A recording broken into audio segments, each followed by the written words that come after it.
devotional study from the book of Job as we continue looking at the question of suffering.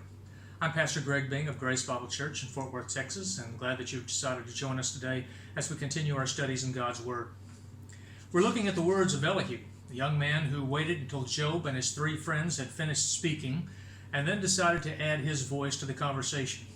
Elihu asserts that Job's sufferings are from God, but not as a rod of a judge to bring retribution upon some sin he's committed, but as a rod of a shepherd to chasten, to guide and direct, restraining him from sin, especially the sin of pride. Elihu has rebuked Job not for his previous sins, which his friends say is a reason for his suffering, but for his sinful response to his sufferings. That Job maintains his innocence, that he will not admit any transgression or any error at all, and that he complains that God has taken away his justice, that he doesn't get what he deserved because he maintained his righteous life, and yet his blessings have been taken away. Elihu stresses in these chapters particularly the greatness of God, especially the final half of his speech. That's what we see really is his emphasis. In Job chapter 33, verse 12, he made the statement that God is greater than man. That's one of the key things he says that Job needs to learn through all of this. In Job chapter 35, he rebukes Job for not seeing how much higher and greater God is than he is. And in chapter 36, verses 1 through 22, he repeats the idea that God's purpose in Job's sufferings is to impart instruction and correction and not just retribution. Job chapter 35, Job doesn't realize God's greatness, is what Elihu claims. He doesn't see and understand how great God truly is. In verses 1 through 3, he throws Job's supposed words back in his face. In verse 2, for instance, he said, "Do you think this is right? Do you say my righteousness is more than God's?"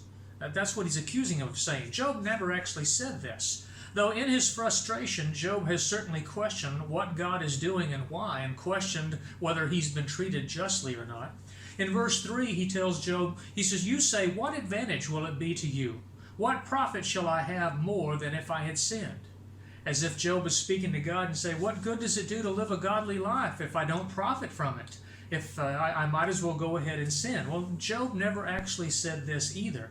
Certainly not for himself. He did describe that that's what the wicked would say. The wicked would imply that, but he never said that about himself. He did suffer loss, and he lost his blessing and felt that was an unjust thing, but he never described it in those words exactly. In verses 4 through 8, we find Elihu's answer to these supposed words of Job. In verse 5, he says, "Look to the heavens and see. Behold, the clouds, they are higher than you." I think, again, he's speaking about God. God is so much higher than you are, higher than the clouds are above us. In verses 6 through 8, Elihu asserts that man's actions don't really even affect God, that man's sin does nothing against God, and that man's righteousness gives nothing to God. Now, these actions by men, he says, they affect men. He says, but they don't affect God. In one sense, what he says is true. God remains God, no matter what men may do, whether they sin or they commit righteousness. And God is unchanged, and God's purposes are unchanged. Man's wickedness cannot take away from that, and man's righteousness adds nothing to that. God's eternal purpose is going to be worked out. In the sense of Eliphaz's words, though, in Job chapter 22, verses 22 and 3, Eliphaz had said this. He said, "Can a man be profitable to God, though he who is wise may be profitable to himself?" He says, "Is it any pleasure to the Almighty that you are righteous? Or is it gain to him that you make your ways blameless?" In the sense of what Eliphaz says there, it's not true. That it is not true that God doesn't care at all. God does care. Man's sin does grieve God. We read that from the Scriptures. Man's righteousness and his righteous behavior certainly pleases God. And so those are things that God does care about. In verses 9 through 14, Eliphaz addresses those who cry out to God for help when they're going through times of oppression, like Job had. In verse 9, he says this. He says, "Because of the multitude of oppressions, they cry out.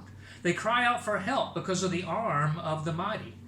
Men cry out for help when they go through sufferings or oppressions because they know God can help. And it says, but verses 10 and 11 says, they only cry out basically to gain relief from their pain. If they find such relief, they're going to go back to their same old ways. What they don't say is what we see in verse 10. He says, no one says, where is God, my Maker, who gives songs in the night, who teaches us more than the beasts of the earth and makes us wiser than the birds of heaven? When they go through these oppressions or sufferings, they're not really seeking God. No one seeks God. He's the one who gives songs, joy in the night, as Paul and Silas singing in the middle of the night in prison in Acts 16. No one says to God, teach us through this. Make us wiser than the creatures of the field and the birds of the air. Make us wiser spiritually. They don't say that. And so we read in verses 12 and 13, he says, there they cry out, but he, that is God, does not answer, because of the pride of evil men. Surely God will not listen to empty talk, nor will the Almighty regard it. He says, Elihu contends that God doesn't answer these cries for help from men who really aren't seeking real help. They're only seeking relief from pain. He doesn't do it because he knows that these evil men, are filled with pride. He doesn't do it because God doesn't listen to or regard empty, worthless talk. And Elihu contends this is why God doesn't answer Job, because of his pride and his empty talk, because of the way he's responded to his sufferings. And so Job, in verse 14, Job's empty talk is described by Elihu, that he says that Job says he doesn't see God. He says justice is before God, but he must wait for God. What he's saying is, I don't find God. I want a hearing in God's presence. That's where I'll find justice. But I have to wait because he hasn't provided an answer for me. Elihu's contention is that God is speaking to Job through these sufferings that he's going through. The problem is Job is not perceiving it and listening to it. In verses 15 and 16, Elihu concludes this chapter with his assessment of God and Job. Verse 15, he says, God has not punished Job in anger. That's what Job and his friends have said. And the second thing is that God has not taken notice of Job's folly, the emptiness of his talk and his response. He says in verse 16, therefore, Job, you open your mouth in vain. It serves no purpose what you're saying. You multiply words without knowledge, words that are against God. In Job chapter 36, Elihu extols the greatness of God. The last two chapters are the most beautiful and meaningful part of his speech. In verses 1 through 4, he says, bear with me a little, and I will show you that there are yet words to speak on God's behalf. I will fetch my knowledge from afar. I will ascribe righteousness to my Maker. For truly my words are not false. One who is perfect in knowledge is with you. This is where many point to this section and say this is the boastful and foolishness of Elihu on display, where he talks about speaking on God's behalf and my knowledge and my words are not false and someone perfect in knowledge is before you. But we've got to remember, Eliphaz sees himself as God's spokesman to Job. He says, I fetch my knowledge from afar. It comes from God. God speaking and giving understanding to my spirit. I will ascribe righteousness to my Maker. He's not here to puff himself up with pride, but to describe God. One who is perfect in knowledge, it's possible he refers to himself. It's possible that he's referring to God, that God has given this knowledge. He mentions that same thing in Job 37, verse 16. Elihu's he calls on Job and his friends to behold in this chapter. 3 times he says to behold. I want you to see something. I want you to take note of something about God, and that is his greatness. The first of these is verses 5 through 21, where he says, behold, God is mighty. He says, but he despises no one. He is mighty in strength of understanding. He says he doesn't despise men, even though we are weak, even though we are sinful. In fact, God loves all men. God desires all men to be saved. He demonstrated that when he sent his only Son to die on the cross of Calvary. Even though we were still sinners, Christ died for us. In verses 7 through 12, he talks about God's dealings with the righteous, and this would include his dealings with Job. He says, God does not withdraw his eyes from the righteous. He sees their every step. He says, and they're exalted. They're exalted forever. Eventually, that will be what happens to those who are right in God's eyes. If they are bound in fetters, though, if they are bound in cords of affliction and suffering in this earth, he says it's through that God tells them their work and their transgressions and their defiance. In verse 10, he says this, he opens their ears to instruction through those sufferings, and he commands that they turn from iniquity. opens their ears to instruction. Elihu contends that's what this suffering is all about. That's what its purpose is.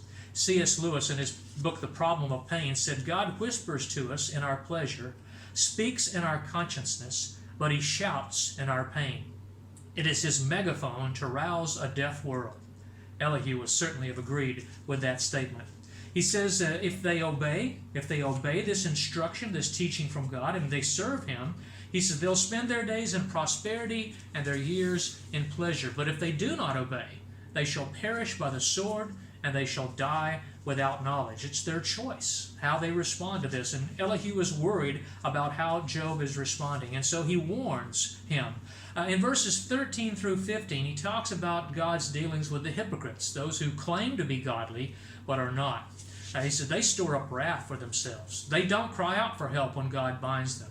In fact, they're going to die an untimely death in their youth. Their life will end among those who are perverted, shameful death. You see, God's purpose, look at verse 15. He says God's purpose is he delivers the poor in or by their affliction. He opens their ears in oppression. There's that expression again. The suffering is for you to learn, Job, and Elihu warns Job of the dangers of this type of response. Don't respond like a hypocrite does. God's whole purpose is to deliver the poor in and by their affliction, to open their ears, to teach them, to correct them, to chasten them. In verses 16 through 21, he tells him in verse 16, Indeed, God would have brought you out of dire distress, Job, into a broad place, an open space where there is no restraint on your life.